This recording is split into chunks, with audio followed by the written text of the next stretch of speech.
Unleashed is brought to you by the Junction Eating Place at 816 West Lincoln Highway in DeKalb. Open 7 a.m. to 9 p.m. daily. The Junction is a longtime DeKalb staple with world-famous breakfast served all day long and the best lunch and dinner specials. Stop on by today and tell them TD sent you. Look at you, having it together. You've got a car. You have a house.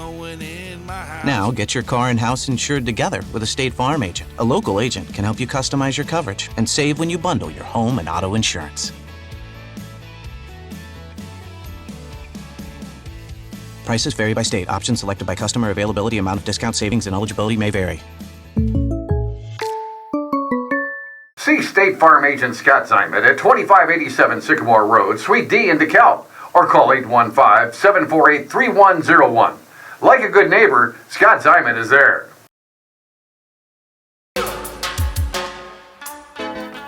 And welcome into podcast number 9, TD Ryan Unleashed. Honored and privileged to have some big hitters with us right now. Of course, former Sycamore Police Chief Jim Winters joining us right now. Jim, how you doing this morning? I'm doing great, Terry. Thanks for having me on. It's nice to be here. And also honored and privileged to have the new chief of the Sycamore Police Department, and that is Mr. Chief Mahan, if I'm saying that right. Yes, Mahan, yes. Mahan, I'm sorry, I screwed it up right off the bat. So Eric, I'm going to call you Eric from now on, if you don't mind, Eric. We appreciate that. That's fine. But Sycamore crime at an all-time low, 30-year low in Sycamore. It must be like minus crime, Jim, because with the low. But how about that, an all-time low, 30-year low in crime in Sycamore? Yeah, well, first of all, I just want to thank you, Terry, for obviously inviting me on. And of course, it's I wouldn't have come on without Eric because he's the man now.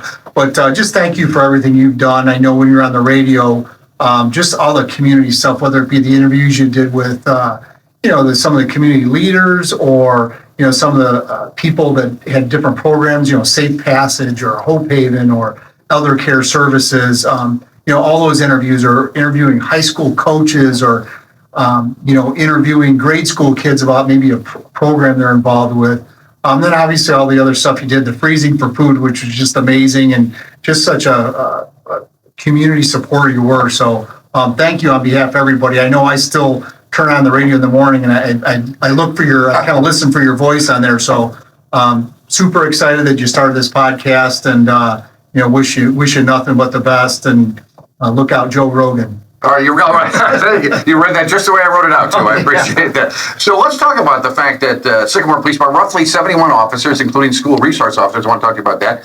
But you're quoted, Jim, as saying, quote that you wanted to give former Sycamore Police Chief Don Thomas, who was chief from 2001, 2014, for bringing what department into the modern era. What did you mean by that when you said that? Yeah, so I always felt when I was there that I was building on what Don started. Don was there pretty long. I think he was the longest serving chief of police for Sycamore. He served from about 2001 to 2015, I believe. 2014, right. 2014. And to me, in my eyes, he really brought it from, I don't want to say old school, but just, where there wasn't the expectation there is now in public safety and there wasn't technology available and there wasn't the demands that the public, has for law enforcement. So I really think he did a lot to increase the professionalism, with the accreditation he brought in and just the things he did really brought it to be a premier agency. And, I really felt it was my job to build on that because, he put a lot of work in it. And I think it still resonates. And Eric, at St. Charles, you guys have, I'm assuming, the same similar technology when it comes to fighting crime? Yeah, a lot of similarities between St. Charles and Sycamore. Okay, so nothing new for you or nothing there you won't be introducing. Jim talked about you bringing new ideas to the department. Right, so those ideas really are mainly just, personnel related and that type of stuff, and just, assignments and that type of stuff. They're doing great with drones and block cameras and all kinds of other technology, similar technology that we were using, and we're certainly looking into some of that, digital evidence recovery. License plate readers, I know, because we talked about a controversial subject, and we've seen those have paid off immensely, haven't they? Yes, absolutely.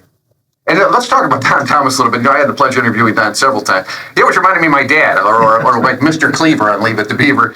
And that would make you Wally. You're like the big brother to everybody, Jim. And what do you feel like? Because you're younger than I am, but I consider you like a big brother to me. And I know a lot of people in the community feel that way. What is it like to have that kind of responsibility of being a big brother type character? You know, I've never really thought about that way, Terry.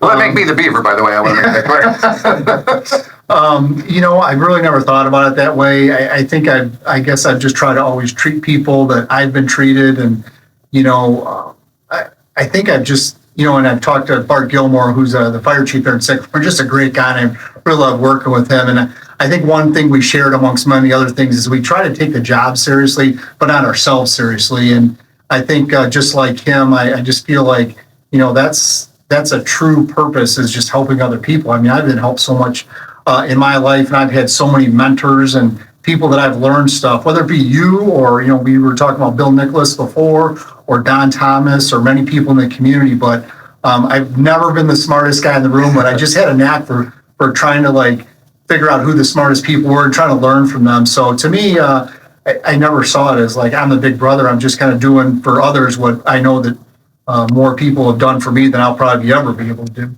I'm glad you said that, because my grandmother had a poster that said, an eagle can soar because it takes itself lightly. So you do that. I mean, you're in a very serious position, but you can take things lightly, though, too.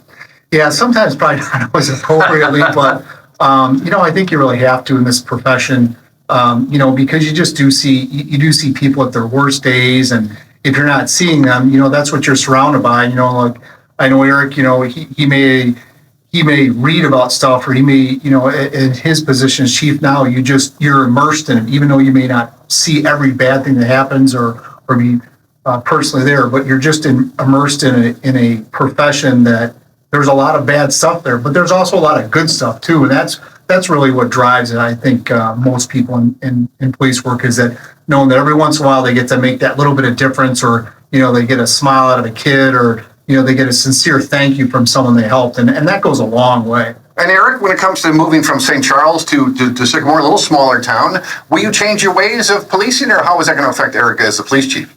No, I think I'll still continue to be, you know, who I am and who I was. You know, speaking of Don Thomas being that father figure, when I started in St. Charles 29 years ago, or almost 30 years ago, he was my deputy chief in St. Charles. Right? And you know, then he moved on to Sycamore, and 30 years later, here I am. So, but you know, just like Jim's saying, it's you know, you have to kind of have a light heart about it. You know, you can't take it too seriously, can't take yourself too seriously. Okay. And you really just have to give people the respect that they deserve, and you know, kind of take care of yourself last. All right. Now, one thing I love about the small town of Sycamore is that it's only a penny if you get caught parking illegally there. But you reported here, quoting Jim Winters, some people had up to $1,400 in fines. Is that right? And 10 parking tickets, you lose your license. So this is pretty serious stuff. Well, unfortunately, that changed. The legislators changed that after 5 tickets, you could send the Secretary of State notice of delinquency on parking tickets. And then what we would usually do, or what Sycamore Police Department would usually do, is send someone a letter saying, hey, you've got these outstanding fines, and if you don't pay them, we're going to send them to the Secretary of State's, you know, to them, and they'll suspend your driver's license. And well, you could talk about sending them collections or saying you're going to boot their car, but nothing got more attention than if you said you were going to suspend someone's driver's license. So, but they have removed that, and usually when those fines escalate, it's because they didn't pay that. You know, they didn't put the penny in the meter that got them a $1 ticket that they didn't pay in 30 days that went up to $25 that they didn't pay in 90 days, and all of a sudden it's, you know, a $76 ticket because they didn't put a nickel in the parking meter.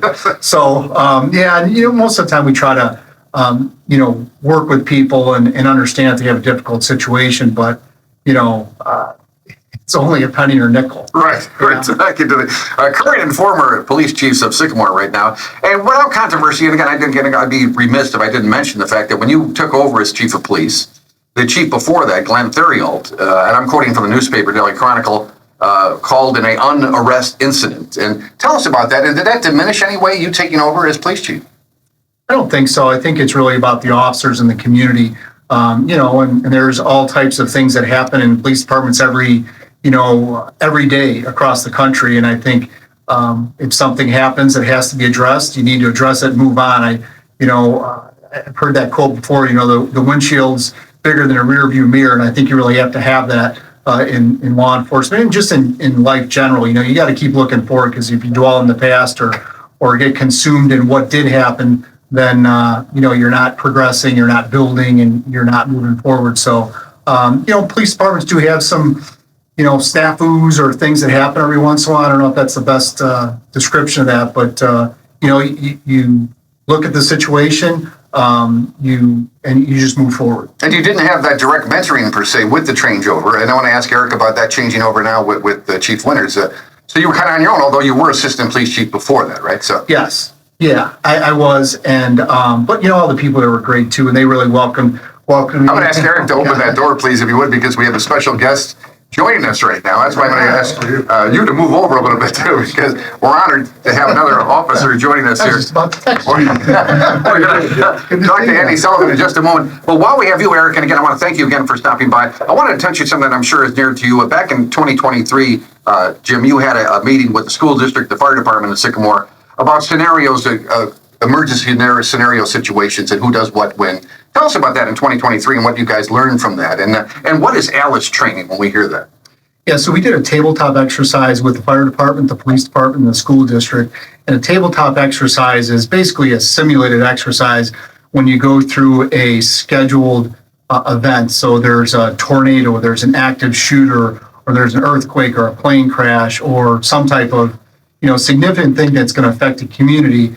And then we discussed, okay, this would be our initial response. What would your department do in the first 5 minutes? What would your department do in the first hour? And then what would your department do within the first maybe day, and then the prolonged response to that, maybe a week or a month out. So tabletops are more kind of low key, where there's obviously not a stress. You're not actually doing physical activity or kind of an operational exercise. But to me, they're good to just kind of throw some ideas out there, and also get those lines of communication going, which they're always, between Sycamore Police and Fire, are always great. And we have a great relationship with the fire department, or Sycamore Police Department has a great relationship with the fire department. It's really because of the people there. We got to have a great relationship with the school district too. And to me, it was a tabletop exercise to kind of open up those channels and make sure we're all on the same page. And it was a learning experience too. So I think the plan after that tabletop exercise, and it was an active shooter tabletop exercise. After that, the plan was to kind of, crawl, walk, run in that. So the next one will probably step up a little bit as far as, the expansiveness of it, who's going to be involved in it, and then maybe it would be a full operational one like NIU did several years ago, but that'll be up to Chief Mahan to decide. No. And Chief Mahan, before we let you go, a student resource, I know how Jim feels about student resource officers. Tell us about that. In St. Charles, did we have them there? Is it different than the setup in Sycamore? And what are your thoughts about student resource officers? It's pretty similar to how it was in St. Charles. In middle schools and high schools is where we have them.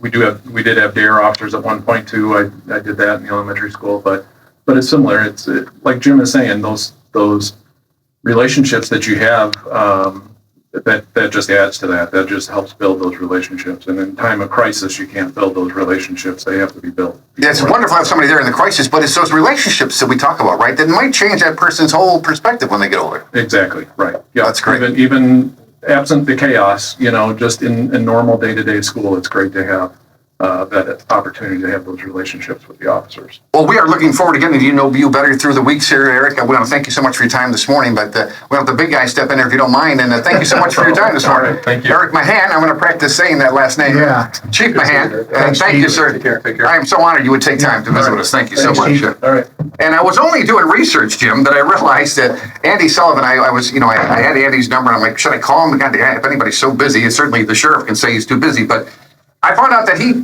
you two, well, tell us about it. You rode along with him at one point, Andy, is that correct? And then he taught you at Kishwaukee College. Oh, yeah. Yes, I've known Jim for over 30 years. Jeez. And he was one of my instructors at Kish College, but prior to that, when he was worked for the Illinois State Police, he was just a trooper. His car number was 261. That's what it was. And I got to do a ride along with him on a couple times, actually. But Well, tell us about that first night. So now, how did that work? So you were a student at the time, and you wanted to learn about law enforcement? correct, yeah. I was in the criminal justice program at Kish, and one of my other instructors out there worked for the state police, and he set up a ride along for me to do that night. And I was assigned to Car 261? Car 261, Trooper Winters, and we were out on Route 47 that night and over in the King County area. Made several stops. Did Jim give you a little warning as you set out, like, shut up or don't do anything, or what was that like when No, you he was shut off? he just always, just like you always see him. That's just Okay. Jim. That's just how he is. Always very personable, and he's very knowledgeable and has such a teaching background that I felt that was really inspiring to me. Okay, yeah, I didn't realize you taught there too. So that inspired you to move. So after you graduated, what happened to you? Then you moved right on to the sheriff's department. I did, yeah. I finished an internship. I interned with the DeKalb Police Department, and after that internship, the sheriff's office had a opening in the jail, and so I was hired in the jail. Okay, and then you taught a little bit, Jim. So what was that like? Did you like teaching? And of course, with troubled students like Andy, that's no problem. Tell us about I'm it. sure he got an A too. It was fun. I felt besides I enjoyed teaching it and I enjoyed talking about the profession and seeing people that were interested in pursuing that path. But I also felt like it was good for me because it kept me sharp because, the ones that were really interested, they would ask questions and you wouldn't want to get caught off guard. And I would want to make sure that I was up to date on current laws or practices or different things that were going on in the criminal justice field. So to me, it was not only helping aspiring law enforcement students, but it was also something that kind of kept me sharp too, which I think is important. I always consider myself a lifelong learner, not with the best grades, but, I think, it's something that you have to do things like that to make sure that you stay sharp. But it doesn't surprise me that Andy probably got an A in that class. Now, is there a gut instinct, like you said, when you saw Andy in class, and maybe another guy who might not be cut out for this? Did you tell them, hey, you might want to think about maybe another profession or maybe going to lawyering or something? No, not really. I think some of the students would take the class because they wanted to pursue a criminal justice career, and some others took it just because they wanted to learn more about the law, or hopefully not to try to get around the law. But there was a lot of students that like the sheriff that was their passion. They knew the direction they wanted to go. And you talk about mentors, and even though I may have a couple years younger than you. I mean, Andy's been like a mentor to me. He's probably 10, 15 years younger than me. And I think it's amazing too that, Roger Scott, who you talk about mentors, he mentored me along with, his coaching tree, for lack of a better analogy, is probably hundreds of people. But we'll talk about setting the bar high. When you talk about Roger Scott, it's like, forget it. But then you get, Andy coming right after that. And if you could open that door to some other strange man who's trying to get in here, I don't know who that is. People are going to think I'm in trouble here with all the police. Yeah. But then, David Bird is going to I want to get some videotape of this too. But I mentioned that I was going to be interviewing Jim Winters for his farewell here, and David Bird immediately got on me and said, "Hey, I want to be there. I got something for him." And you guys go way back too, don't you, David? Oh yeah. Oh yeah, we go back to the ISP days. I'm out of cadet class 84 and Jim's out of cadet class 85. So. Yeah, we were in the academy at the same time. Yeah. But I was just finishing up about Sheriff Sullivan. Yeah, so to have, Roger Scott, who was just, he's on the Mount Rushmore of law enforcement officers and sheriffs, but then to have Andy come right behind him, that's, you get two in a row like that, it's pretty amazing. So I don't know, after Andy retires someday, I kind of wouldn't want to be the third guy because, boy, the bar has been, set off the chart. But, well, Roger's life and your life away from law enforcement as well, too. You helped start the Sycamore Youth Football Department. I know you were with the other nonprofit organization. So you're just as valuable as a police chief as off the field as well. I just enjoyed that stuff, the youth sports. Yeah, got to, another police officer, Jim Hacker, he retired from the DeKalb Police Department. It was him and Todd Weaver, who owns Weaver Construction. Our sons were that age, and that's when we started Sycamore Youth Football. But I've always enjoyed, being involved in kind of projects and building stuff, and like getting the scoreboard at the high school. I worked with David Coover, who's big into the sports boosters on that. So I've always enjoyed stuff like that. But yeah, getting to Dave, so he was one of the big dogs in the class ahead of me because he was about a month ahead of me. So when you get there, they scare the living stuff out of you. And but I would you point out this is the Illinois State Police Academy, right? Yes. I'm sorry. So I show up in September of 1989. David started there in August of 1989, and by a month you got it figured out, or at least okay, don't do that.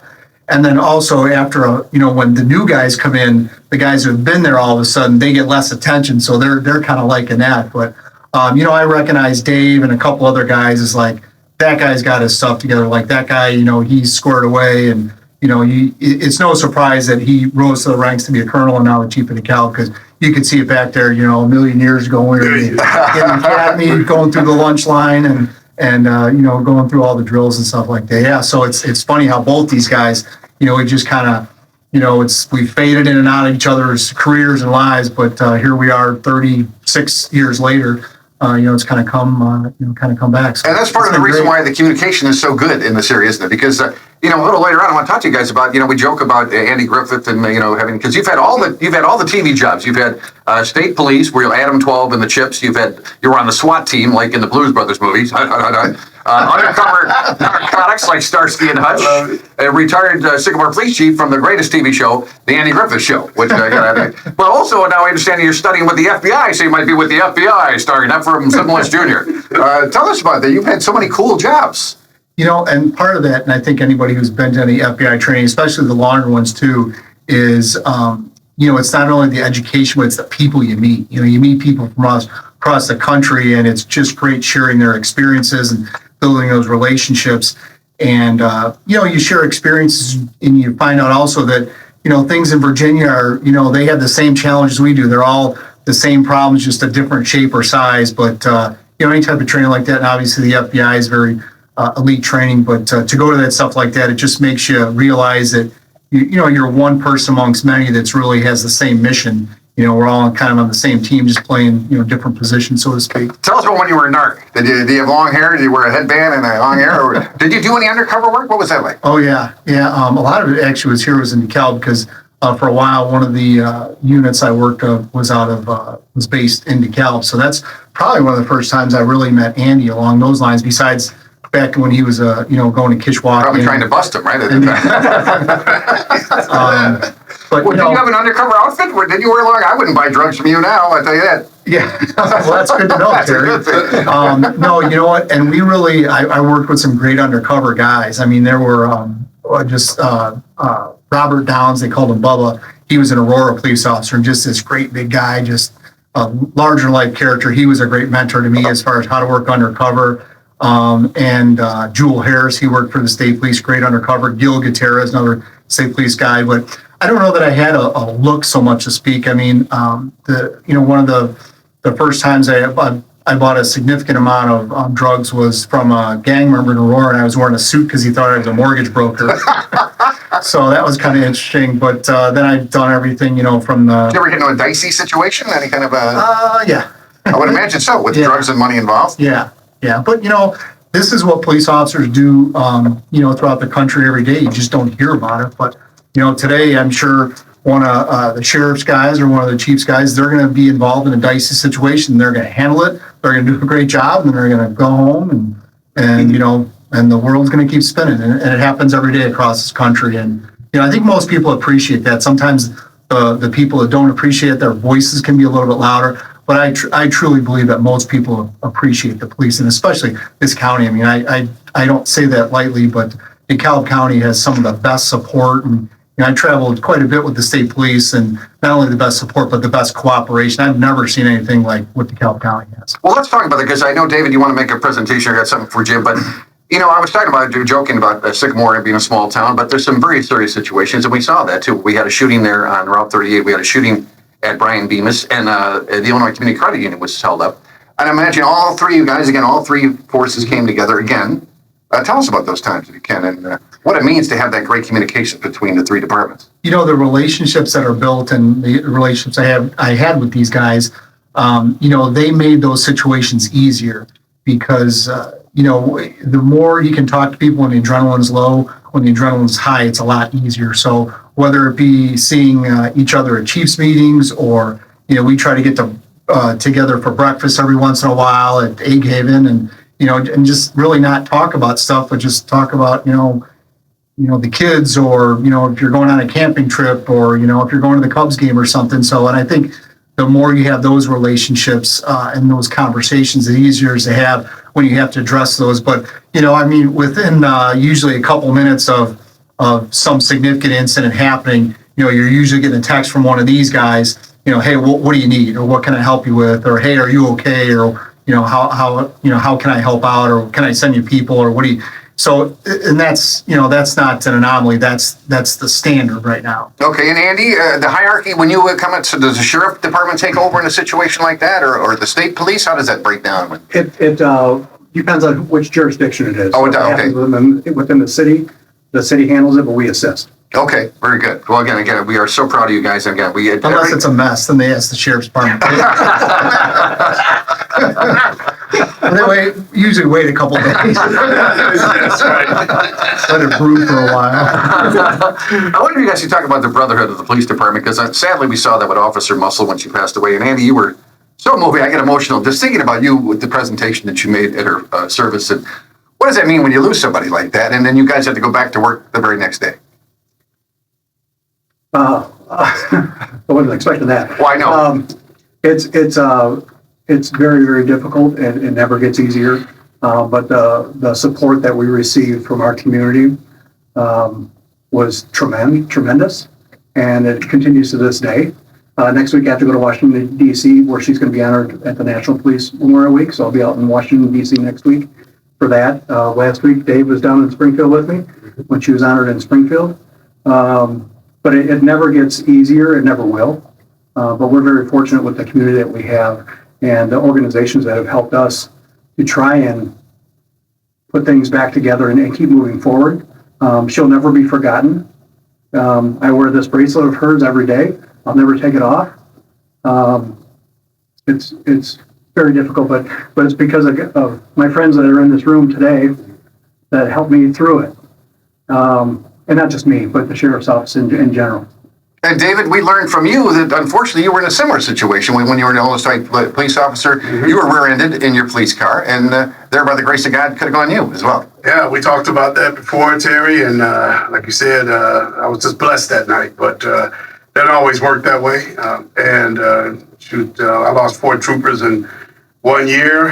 Brooke Jones' story, I placed her in a body bag myself. So, taking someone who out of a berm who has passed on, who's one of your coworkers, and putting them in a body bag and zipping that bag up is probably one of the hardest things I've ever done because she was one of my own, and I'll never forget that. Like I agree with Sheriff Sullivan.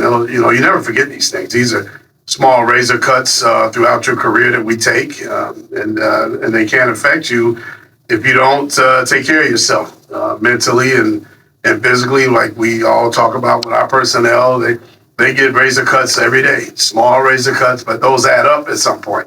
So you have to take care of yourself mentally and physically, which we make sure that we do for our officers, but we also have to make sure we do for each other, being in the command structure, being the head of these departments. And, we have to make sure we have a strong, sound mind and body as well. So it's important. So let's talk football here. Let's lighten things up a little bit too. We were talking to Jim. I don't know if you knew that, David, that Jim did the play-by-play announcing for the Sycamore High School football team as well. And of course, you look at David Bird, they played at Grambling University, no less. So very good about it. Well, I want to mention you guys, and I'm sure you all know him, Joe Ryan, the football coach at Sycamore High School, and he has affected so many young men's lives in a positive way. Talk about a little bit about what you know about Joe and the influence he's had on his football team. Yeah, Joe's amazing, and I think not only what he's done as far as wins and losses is just the boys he's making into men over there, and his staff too. I mean, to have a staff that's all on the same page and they're all going the same direction, I think is amazing, and that's due to his leadership. But he's impacted so many young men. My son played for him, and I think one of the amazing things about Joe is he finds the strengths in each kid. A kid may not be the fastest kid, but he can do this, or this kid may not be have the best hands, but he can block, or this kid may be able to not play safety, but he can sure play tight end well. So I think he really has a knack for really bringing out the best of each individual kids and then putting them in positions to succeed so they gain that confidence. But the wins and losses is one thing, but I think that's just a byproduct of just what he's doing, him and his staff, as far as their philosophies and how they treat people and just the attitude they approach to, the game and life. Yeah, I've entered those young men, and it's just so impressive to know that we have young men like that going to be helping our society as a whole. Now, Jim, you brought something. David, you brought something for Jim. Tell us what you got. Let me get So a I picture. did. I will say that I told Jim I had. So I ordered this for you, Jimmy, but it came in a little late for his ceremony, so I wanted to make sure that I got it to him. So it's just We are so privileged to be part of this. yeah, This is great. it's just a plaque that I wanted to acknowledge our relationship with not just the Sycamore Police Department, but with retired Chief Winters as well. So I'll read it as it's stated on the plaque. It says, presented to Sycamore Police Chief Jim Winters in recognition of your distinguished years of service to DeKalb County and your partnership with the city of DeKalb. We wish you nothing but sustained happiness and goodwill. Good luck in your future endeavors and on behalf of the DeKalb Police Department. So, Jimmy, I just wanted to make sure you Thank got you, that. Dave. brother. Appreciate Thank it. you, man. Thank you for everything. I really appreciate it. This is important that we, thank you, Sheriff.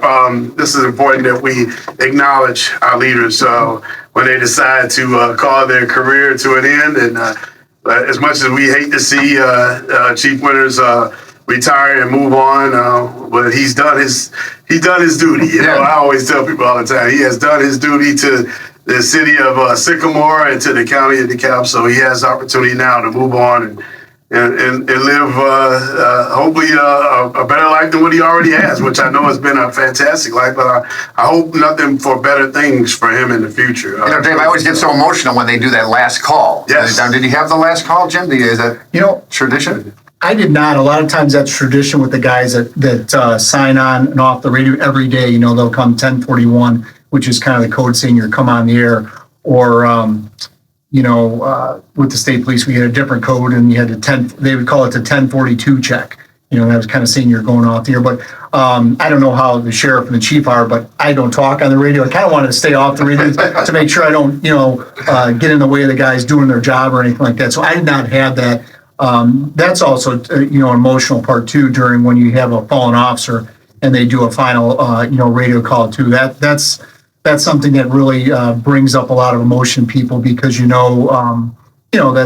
officer has fallen and they have given that sacrifice for everybody else. So, but to answer your question, no, I did not do that final 1042 check. I kind of just when Chief Mahan was sworn in, I presented the annual report at the last city council meeting. And then he was sworn in. I literally kind of walked back out the door, and that was my exit. Yeah, I was there that night. You know what it reminded me of, though? Remember the movie Shane? Sure. So yeah, I kind of it resembles Shane's last. You don't know if he fell off the horse or if he stayed on the horse and then he keep going. So when I was there that night when Chief Winters gave his annual report and. And like I said, everyone picks and chooses how they exit their law enforcement career. So, with the hard work that Jim has done, not just with Sycamore, with the state police, he deserves to have that right to exit the way you want. I mean, and that's for every officer, not just the chiefs of these departments. Any officer that retires should be able to leave on their own accord. So I respect that wholeheartedly. I've had officers who, with the state police, I picked up one of my buddies, one of my best friends, and at 1:00 in the morning, and that was it. He turned in his car. Nobody was there. No fanfare. It was just him and I. He said, "Pick me up at 1:00. I'm done." Is that right? That was it. Wow. So I mean, it truly goes. The spectrum is vast and wide on this, Terry. I mean, you could go with all the bells and whistles, or you can go like as we laugh about in the city as like a thief in the night. So. Well, it was St. Patrick's Day, so and hopefully I don't want to offend my Irish friends, but it was St. Patrick's Day when I gave the annual report and Chief Mahan was sworn in, so I kind of did the Irish exit and just walked out the back door. I was just going to say that. Sorry, stole his thunder. But can you give us a little bit of the Irish brogue there? Credit him with that. No, my blood is Polish, so I should have left it to the Irish guy. Well, if you guys can stick around for a couple more minutes, because I want to embarrass Jim here if I can, because I was doing the research here about, my favorite book growing up was The Little Engine That Could. I don't know if you guys did the engine. I think I can. But apparently Jim has his own little engine, and it has 3 legs, and it goes by the name Luigi, if I have that right. Who is Luigi, the 3-legged dog? Tell us that story. Yeah, and they really focused on that. He was a dog that I would see in my office. Sometimes you're thinking or you're get distracted and you kind of look out the window. And I probably the favorite thing I would like to see would be when the kids were walking by. They had like Fire Prevention Week or something, and they would walk by as they're going to the fire department. If I had time, I'd run down and I'd hand them all police stickers as they were going to the fire station. But I would see a dog, and he had three legs, and he bopped around, and you could tell it was like that was like it didn't bother him at all. He seems like most dogs, like he was very happy. And one day I was coming in the parking lot at the same time the owner was walking by, and I said, "Hey, what's the deal?" And he kind of explained. I don't remember why the dog lost his leg, but I asked his name, and I just said, "That guy's an inspiration." You know, I mean, here he's got 3 legs, and most dogs have 4, but he's as happy as the next guy. So I always thought that was just that little subtle reminder. You know, you get those little subtle reminders in life, like, yeah, you know, you can always think of the positive, because if you don't, you know, it's easy to get sucked into the other stuff. That reminds me, what do you say to a one-legged hitchhiker? Hop in. I mean, that's an old joke. That we're doing. Now, before I let you go, I was wondering, now, were you always such a straight shooter? Because I was thinking, there's a Seinfeld where he's dating a girl who does all this charity work, and he goes, "She's too good. She's just too good." And sometimes you almost seem like you're too good, Jim. Well, no, I don't think I would say I'm too good. And you can just ask probably my biggest supporter and my biggest, who holds me accountable, which is my wife. But, you know, she's been amazing. And I think that, these guys will also say that if you don't have that strong person in your life, you know, this job is a lot more difficult. But, and I'm getting distracted here. That's all right. I'm sorry. What you were saying, Terry, can you say that again, what you were saying? I forgot what I was saying, too. So I think you were just asking if he was just as Oh, yeah, true. no. And I was commenting that my wife would probably not say so much, but also she is the reason why I'm here today. I mean, hands down, you know, without my wife, Lisa, I am not have nearly the life I've had by any means. But, you know, I think so. I mean, I think that actually Mark Maton, he's the chief of Lamont, and he's also a retired ISP guy. And he just, his term as the president of the Illinois Association of Chiefs of Police, he just stepped down in his term. He was elected, and he's been chief of the army. He's just an amazing guy. But he was actually my first narcotics lieutenant. And when I was selected to go to narcotics, he was like, there have been Jim Winters go to narcotics. I think I had that reputation as being a very kind of just straight, right, you know, kind of straight-laced person, which I kind of consider myself. But so I would say, yeah, for the most part. But now we learned Chief was too, always helping people when he was young. How about you, Andy? Were you able to be a straight shooter? Were you a patrol boy in grade school? When I was a kid? Yeah. No, I was always in trouble. I went to St. Mary's, so I was always in trouble with the nuns. And my mom... That ruler was hot for you. I got 5 times in first grade. I remember that, getting smacked all back to my desk. I went to Queen of All Saints. I know all about it. You don't mess with the nuns. But I know I deserved it. Yes. Well, that was it. And then you learned. You learned from it. Absolutely. We got a room full of Catholic boys. Yeah. I consider myself a straight shooter, but I was still in trouble with the nuns. I think everybody's in trouble with the nuns. Yeah, Sister Teresa used to put me up against the wall. We won't get into that. But before we let you guys go, That's great. you told me a story recently, Jim. You were in Ireland, and you were in a cab, and the cab driver said something to you. What did that cab driver say? No, actually, it wasn't. And I probably misspoke. But it was years ago. My brother and I were in Ireland. We took a trip out there just to see it. And he was asking, just engaging in conversation with us. And he said, you know, don't get me wrong. You know, we love when you Americans come out here. And, we love that you spend your money and you see our country. But have you ever seen Yellowstone, or have you ever seen Niagara Falls? Have you ever seen the Grand Canyon? And I said, my brother and I both responded that we had not. And he said, hey, it's great you come out here, continue to do that. He goes, but there's a lot of stuff in your own country that's great. And he went on to say, because he had family in the United States, he goes, I've been to this place. I've been to, Zion National Park, or I've been to Glacier National Park, and we should try that. So I remember him, and that was literally 23 years ago, and I still remember him saying that. So I try to heed some of his advice over especially the last several years, is taking advantage of the beautiful things in our country and what it has to offer. That's well put, Roy. I tell you, I recently lost my job about a month ago, and I can talk about idle hands at the Devil's Workshop too. But I realized how important it is to have a purpose to get up in the morning and do that too. And so it's great. Now, Andy, what do you want to say to him as we wrap things up with Jim Winters? I know you guys had such a long relationship and such an important relationship, and obviously it's not ending now. But what would you like to say here, in just in conclusion, with this talking about this man, He's Jim going to Winters? tell me to stay in line because I actually live in the county.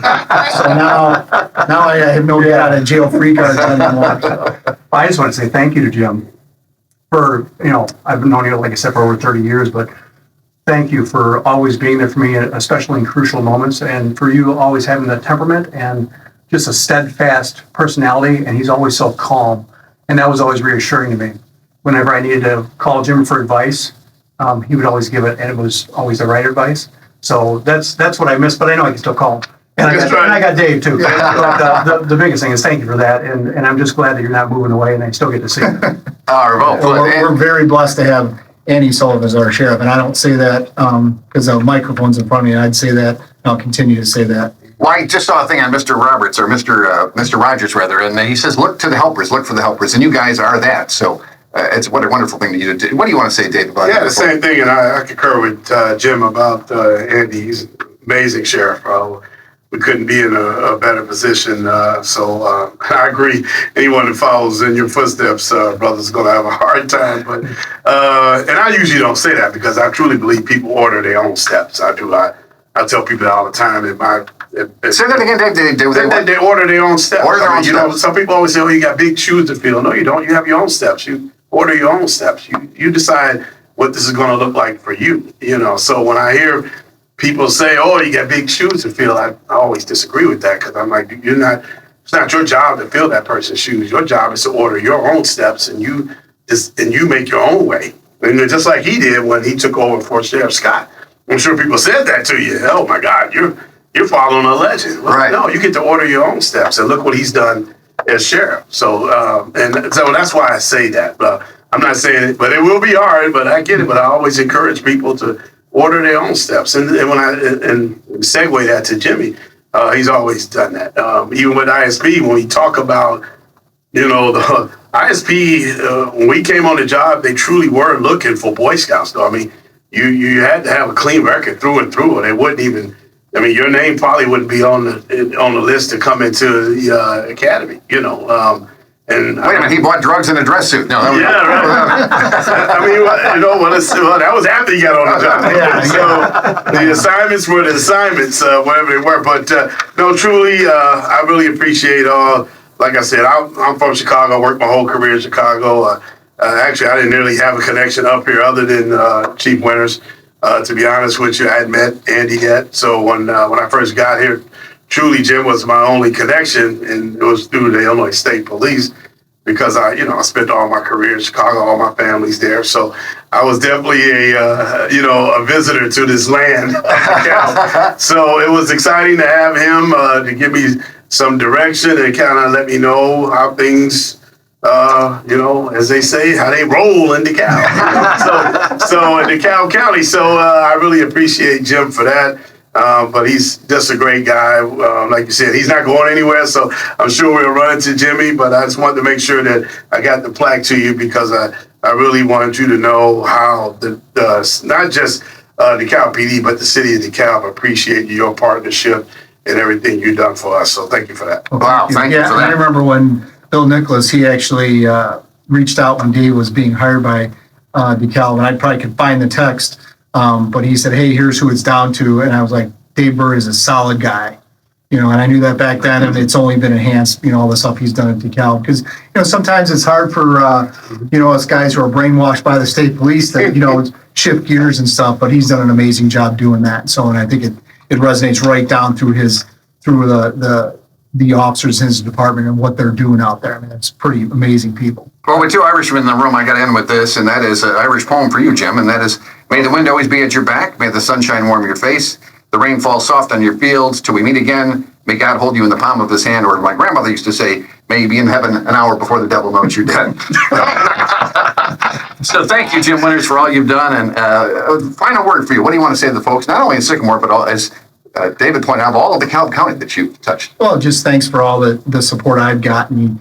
I mean, like I said at the beginning of the podcast here is, just everybody plays a part in the success of this area. And I think, the part you played in all the community involvement and just promoting, whether it be the 2-year-old kid or the second grade from, Sycamore Elementary School that's involved in a reading program to, the people at Elder Care Services, to the football coaches, to having the chief of police or the sheriff on the radio, to, living in a shed for 3 days and food. I mean, stuff like that's just amazing. And I just consider myself one part of that. I mean, there's just so much stuff out there. The Suter Company doing their the food packing, that affects so many people. The DeKalb County Community Foundation, that does the Give DeKalb County, that gets all the donations so the nonprofits can really thrive in this community. And then obviously, from my perspective, the law enforcement officers, what they do, whether it be the leaders like these guys or the officer on the street, which to me is the most important part. They're the people that are doing the work. They're putting themselves in harm's way.